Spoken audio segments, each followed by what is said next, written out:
Já estamos de volta com o seu programa e o Estilo de Vida, discutindo um pouquinho sobre a saúde da estrutura óssea, saúde também das articulações, músculos, envolvendo tudo sobre o reumatismo. E a gente começa com uma participação e vem da Lorena. Ela diz assim: bom dia, me chamo Lorena, tenho 2 filhas. A primeira filha sofria muito com dores no joelho. Depois que a minha segunda filha nasceu, é difícil ela reclamar de dor. Só que agora, a minha filha de 7 anos, ela chora de dor nos joelhos e no braço. Isso pode ser reumatismo? E ela diz assim, ela sente mais dores nos dias de chuva. Olha, a criança, a menina principalmente, ela costuma ter muita dor nas pernas, nessa faixa etária quando está crescendo, que pode ser a chamada dor do crescimento. Que muitas vezes assim, o osso está esticando, crescendo e a circulação não está acompanhando. E depois, com determinado tempo, para. Mas também a criança ela tem artrite reumatoide. Então, você tem assim, que ver como é a constituição desse osso, o que está acontecendo, se a criança está fazendo alguma atividade física. É importante você conversar com o pediatra, fazer avaliação com o pediatra, dizer das dores. Se ele achar necessário, ele encaminha para um reumatologista. Doutora, falando um pouquinho agora do tratamento, de forma geral, quanto tempo, em média, seria esse tratamento mais intenso, intervalo entre um e outro? O que a pessoa deve fazer para tentar amenizar esse desconforto, né? O tratamento das doenças reumáticas vai depender de cada uma. Então, primeiro a gente tem que dar o diagnóstico para ver qual a doença, para você ver qual o tempo que vai tratar. Se você tem uma doença que é crônica, como artrite reumatoide, espondilite anquilosante, o lúpus, o tratamento é contínuo, sempre. Você pode diminuir o medicamento ou colocar outro remédio se não está respondendo, mas é um tratamento contínuo, como você ter hipertensão, como você ter a diabetes, entendeu? É uma doença crônica. Se você tem uma tendinite, uma dor na coluna que é uma escoliose, uma postural, aí você pode tratar por um tempo e parar, né? Como é feito o diagnóstico dessas doenças, doutora? É possível diferenciar uma da outra? Ah, sim. Isso é importante, né? Ao você ter o especialista, ele vai fazer uma história, que é o mais importante, é uma história clínica bem feita, avaliando todos os sinais e sintomas do paciente, como qualquer doença na medicina. E fazer um exame físico, e diante desses quadros e do exame físico, aí você vai pedir os exames necessários para você complementar a tua hipótese diagnóstica. Então, tem sim como fazer, e muitas vezes o paciente na reumatologia, ele pode começar com sintoma parecendo uma doença, e ela se associar a outra doença.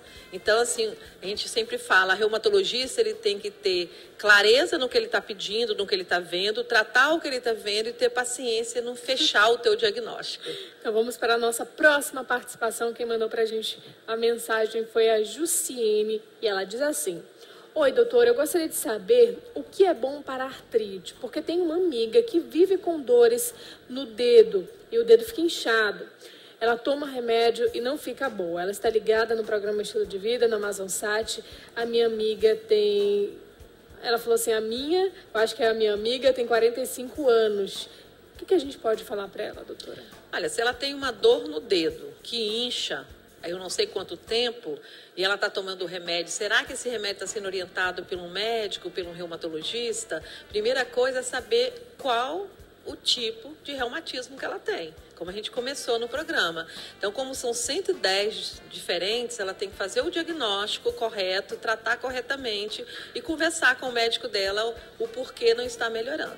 Doutora, a gente percebe que é muito comum no período da gestação, ou seja, as grávidas relatam pra gente, um inchaço muito grande nas pernas. Isso pode ser o início de um reumatismo, é por conta da gravidez e isso vai passar, é natural? Não, os inchaços na perna muitas vezes é pela circulação, pela compressão do abdômen que comprime os vasos, aí o paciente vai ter um edema. Agora ele pode também ter a pré-eclâmpsia, a pressão alta na gravidez. E uma doença que pode acontecer no período da gravidez ou logo após o puerpério, a pessoa ganha o bebê e começa a ter muito edema, é o lúpus eritematoso sistêmico, que muitas vezes ele aparece logo após a gravidez ou durante a gravidez. E onde que a fisioterapia entra no tratamento dessas doenças? Das doenças reumáticas, sempre. né? A fisioterapia é uma coisa muito importante para a melhora do paciente. Porque tem paciente que diz assim, eu fiz 10 sessões e não melhorei nada. Não é assim. Você tem que ter o diagnóstico, você tem que ter o tratamento clínico, você tem que ter a fisioterapia. A fisioterapia não se realiza só a questão de você botar o calor profundo, que é ultrassom, né, o TENS ou ondas estimulatórias, ou o calor superficial, que é o infra. Mas sim na cinesioterapia, que é o exercício fortalecendo, alongando, olhando os pontos gatilhos, melhorando essa musculatura, fazendo com que ela seja mais forte, né? Assim, se ela está atrofiada, você ganhar massa muscular e você fazer com a flexibilidade dela maior. Então, ela sempre entra nas doenças reumáticas, quando dor articular, tendinite, bursite.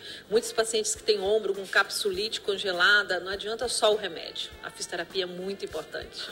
Bom, doutora Sandra, muito obrigada pela sua participação no programa Estilo de Vida. Gostamos muito do nosso bate-papo. Teve algo realmente que chamou a atenção dos telespectadores para com essa doença, o assunto de hoje. Então, muito obrigada e até a próxima. Eu que agradeço. E que todos lembrem que as doenças reumáticas são várias, tem como diagnosticar e tem como tratar. Isso que é importante. Obrigada mais uma vez. E agora a gente tem uma dica de educação. Você sabe qual a importância da Feira de Ciência para as crianças, por exemplo? O diretor educacional Paulo Corrêa fala sobre este momento especial nessa questão do processo da educação. Olha só.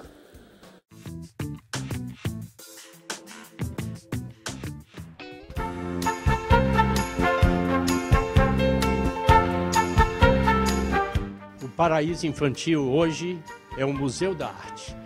Nesse espaço que nós temos na nossa Feira do Conhecimento, nós procuramos resgatar alguns valores sumamente importantes na nossa formação e que são importantes na formação de nossas crianças hoje em dia.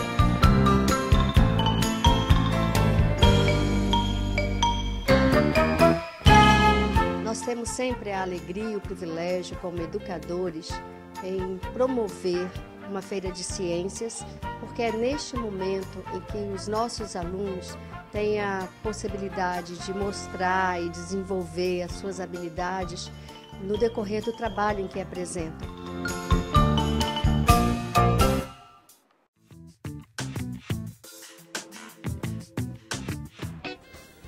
E no próximo bloco, você de casa não sai daí, porque apesar de o tempo aqui na capital amazonense ter amenizado nesses dias, é importante a gente saber como se refrescar naquele verão amazônico. A gente tem uma dica no próximo bloco, não sai daí, a gente volta já.